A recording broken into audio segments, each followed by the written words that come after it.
ปกส.แขวงอัตตปือได้ลงกวดกาและได้พบการติดตั้งเครื่องขุดค้นเงินดิจิตอลหรือว่าบิตคอยน์ของคนเวียดนามจำนวน30หน่วยที่ผิดกฎหมายสัมผัสการเดินทางแบบใหม่ไปกับmikulan.comสวัสดีท่านผู้ชมกลับมาพบกับรายการทำทูแชร์สำหรับหัวข้อข่าวที่เราอยากจะนำเสนอในวันนี้ก็คือเกี่ยวข้องกับเรื่องของปกส.ของแขวงอัตตปือได้ลงกวดพบเรื่องของการติดตั้งเครื่องขุดเงินดิจิตอลหรือว่าบิตคอยน์ของทางเวียดห่างของชาวเวียดนามก็คือ30หน่วยที่ว่าเป็นเครื่องผิดกฎหมายในระยะวันที่28กรกฎาคมวันที่3สิงหาคม2026ที่ผ่านมากำลังวิสาสะพกองบัญชาการปกส.แขวงอัตตปือได้เคลื่อนไหวลงกวดกาและเก็บกำข้อมูลบรรดาจุดเป้าหมายที่มีการติดตั้งเครื่องขุดเงินดิจิตอลหรือว่าบิตคอยน์ของกลุ่มทางเวียดห่างที่เคลื่อนไหวอยู่ในขอบเขตของเมืองภายในแขวงอัตตปือผ่านการลงกฎการตัวจริงของเจ้าหน้าที่วิสาสะพสามารถสรุปรายละเอียดดังนี้จุดที่1ก็คือในวันที่28กรกฎาคมปี2026กวดพบจุดที่มีการติดตั้งอุปกรณ์สำเร็จแล้วใน2เมืองซึ่งมีทั้งหมดแม่น4จุดรวมมีเครื่องขุดบิตคอยน์จำนวน38หน่วยดังนี้เขตเมืองสามัคคีไซของแขวงอัตตปือก็คือพบเห็นอยู่จุดบ้านวัดหลวงมีเครื่องขุดบิตคอยน์ที่ติดตั้งสำเร็จแล้วจำนวน12หน่วยเขตเมืองไซเซธาแขวงอัตตปือกวดพบ3จุดที่มีการติดตั้งสำเร็จแล้วก็คือจุดบ้านพอกไตจำนวน9หน่วยจุดบ้านคันมักกองจำนวน8หน่วยและจุดบ้านธาตุพระไซจำนวน9หน่วยและจุดที่2ก็คือในวันที่3สิงหาคม2026เจ้าหน้าที่ได้สืบต่อขยายผลลงกวดกาเพิ่มเติมอีก4จุดก็คือเป็นจุดเป้าหมายซึ่งพบเห็นสภาพการเคลื่อนไหวดังต่อไปนี้บ้านเซใหญ่ก็คือเมืองสามัคคีไซพบเห็นเครื่องขุดบิตคอยน์จำนวน5หน่วยแต่ยังบ่ทันได้ดำเนินการติดตั้งต่อมาอยู่โรงงานดอกจำปาคำอยู่เมืองไซเซธาแขวงอัตตปือพบห้องห้อยและจุดที่ว่ามีการติดตั้งอุปกรณ์แต่ว่ากลุ่มเป้าหมายได้ดำเนินการฮือถอนออกไปแล้วและก็เคลื่อนย้ายออกก่อนเจ้าหน้าที่จะเข้าไปต่อมาที่โรงงานโศกไซบ้านอุดมสุขพบเห็นรูปการเสาไว้เพื่อจุดประสงค์บางอย่างแต่ยังบ่ทันได้มีการติดตั้งอุปกรณ์ใดๆต่อมาก็เป็นบ้านห้วยเกี้ยงเมืองภูวงผ่านการกดกาตัวจริงแต่ว่าบ่พบเห็นอุปกรณ์หรือว่าเครื่องขุดบิตคอยน์อยู่ในพื้นที่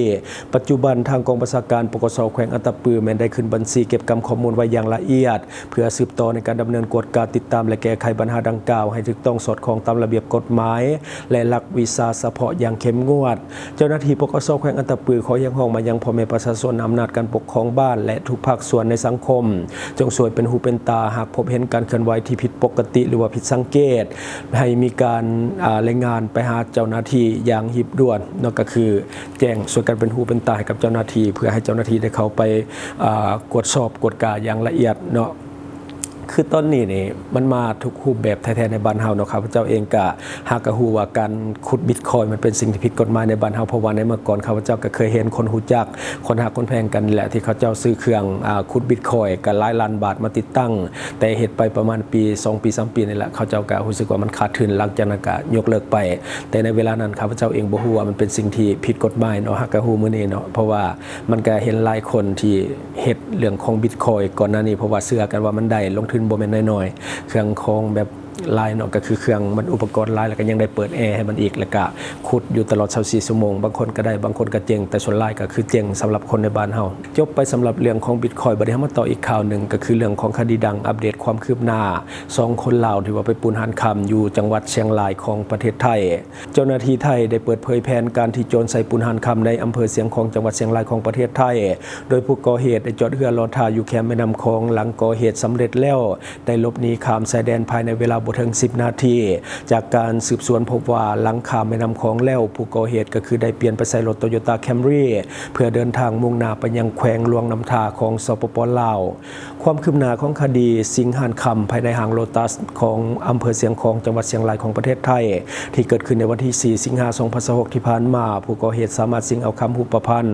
น้ำหนักรวมเป็น184บาทมูลค่าประมาณ13ล้านบาทล่าสุดพนักงานสอบสวนสถานีตำรวจเสียงของได้รวบรวมพยานหลักฐานจนสามารถอนุมัติออกหมายจับผู้ต้องหาได้ทั้งหมด2คนก็คือท้าวคำติ๊กพรประเสริฐและท้าวสมไสทิพวรรณโดยขณะนี้กำลังประสานงานกับทางการของสปป.ลาวเพื่อติดตามนำตัวมาดำเนินคดีตามกฎหมายให้ได้ตำรวจภาค5ของไทยเปิดเผยว่าจากการสืบสวนพบว่าผู้ต้องหาทั้ง2คนได้วางแผนและก็แบ่งหน้าที่กันอย่างชัดเจนท้าวคำติ๊กเดินทางเข้าประเทศไทยผ่านด่านกวดคนเข้าเมืองตามขั้นตอนปกติเพื่อเข้ามากักเกียมการก่อเหตุขณะที่ เฒ่าสมใสเป็นผู้ที่ขับเรือมาจอดอยู่แคมป์แม่น้ำคองก่อนจะขึ้นฝั่งมาร่วมกันก่อเหตุ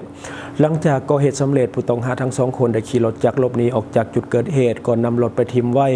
แล้วกลับไปขึ้นเรือที่จอดอยู่แคมป์แม่น้ำคองจากนั้นได้ขับเรือข้ามไปยังฝั่งสปป.ลาวโดยใช้เวลาจากจุดเกิดเหตุจนออกไปนอกประเทศบ่ถึง10 นาทีเนื่องจากหันคำอยู่ห่างจากแม่น้ำคองเพียงประมาณ2 กิโลเมตรเท่านั้น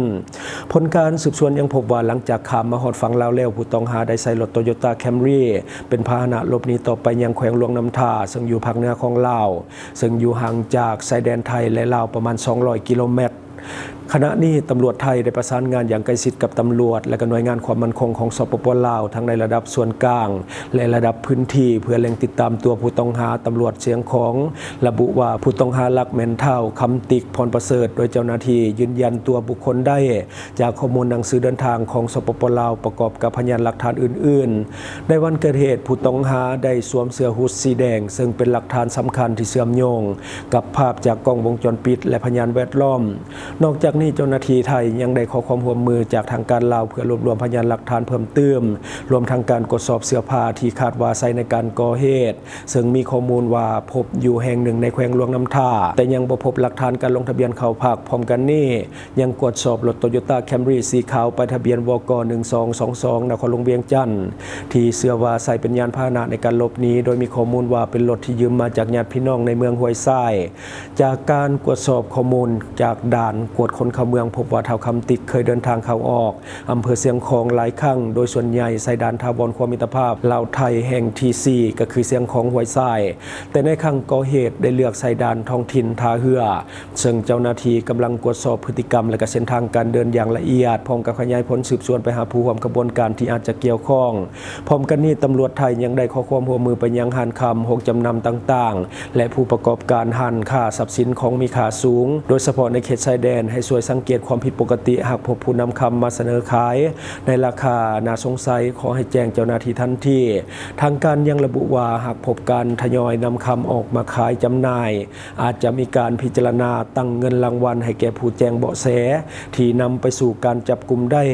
ส่วนตำรวจสถานีเสียงของได้เตรียมยกระดับมาตรการป้องกันเหตุในเขตชายแดนโดยจะเสริมระบบความปลอดภัยให้ห้างคำเพื่อความเข้มงวดในการตรวจสอบการเข้าออกเมืองกวดกากิจการรถเสาและกระทาเหือพร้อมบูรณาการนำข้อมูลระหว่างหน่วยงานความมั่นคงเพื่อปิดช่องว่างที่อาจจะถูกนำไปเป็นเส้นทางก่อเหตุและหลบหนีพร้อมยืนยันว่าจะเร่งติดตามผู้ต้องหาและกับผู้ที่เกี่ยวข้องทั้งหมดเข้าสู่กระบวนการยุติธรรมให้ไวที่สุดนั่นก็คือในของข่าวที่ได้มาจากฝั่งไทยที่มีการก่อเหตุเนาะคือตอนนี้ตำรวจต้องได้เฮ็ดเวียกแข่งกับเวลาเพราะว่าตอนนี้คนหายกำลังเดินทางนี้เนาะก็คือเดินทางออกห่างไปเรื่อยๆเพราะว่าตำรวจบอกว่าเดินทางขึ้นไปทางภาคเหนือขึ้นตื่มก็คือไปทางแขวงหลวงน้ำท่า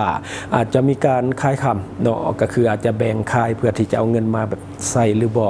ซึ่งมันอาจจะเฮ็ดให้แบบว่าการนำของกลางเนี่ยมันยากขึ้นไปตื่มเนาะถ้าว่าเขามีการทยอยขายระหว่างทางที่มีการหลบหนีแบบนี้ก็จะเฮ็ดให้การติดตามนี่เป็นเรื่องยากเนาะอันนี้จบไปสำหรับเรื่องข่าวบัดนี้เฮาขอฝากเนาะสำหรับท่านใดที่ว่ามีแผนจะเดินทางเข้ามาท่องเที่ยวสปป.ลาวในตอนนี้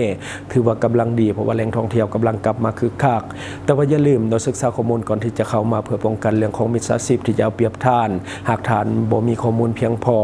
ท่านสามารถเข้าไปหาข้อมูลทุกอย่างได้ที่เว็บไซต์ migula.com ซึ่งเป็นเว็บไซต์สนองข้อมูลฟรีข้อมูลที่ท่านจะได้มีข้อมูลสถานที่ท่องเที่ยวใหม่ๆในลาวข้อมูลอาหารต่างๆข้อมูลสถานที่บ้านพักโรงแรมข้อมูลการเช่ารถหรือว่ารถพาเที่ยวข้อมูลพนักงานนำเที่ยวหรือว่าบริษัทท่องเที่ยวสำหรับการลงทะเบียนจะมี3รูปแบบลงทะเบียนโดยเบอร์โทรศัพท์ลงทะเบียนโดยอีเมลลงทะเบียนโดย Facebook สำหรับท่านที่ยังสมัครบ่เป็นกดลิงก์เข้าเบิ่งในคอมเมนต์ของเฮาได้เลยและทั้งหมดก็คือสิ่งที่เฮาเก็บมาเล่าสู่ฟังหวังว่าท่านจะได้รับสาระดีๆสำหรับท่านที่เบิ่งรายการเฮาอยู่คิดเห็นจะได้กับสิ่งที่นำเสนอไปก็อย่าลืมฝากไว้ภายใต้คอมเมนต์ของเฮาและข้าพเจ้าจะเข้าไปอ่านด้วยตนเองขอขอบใจ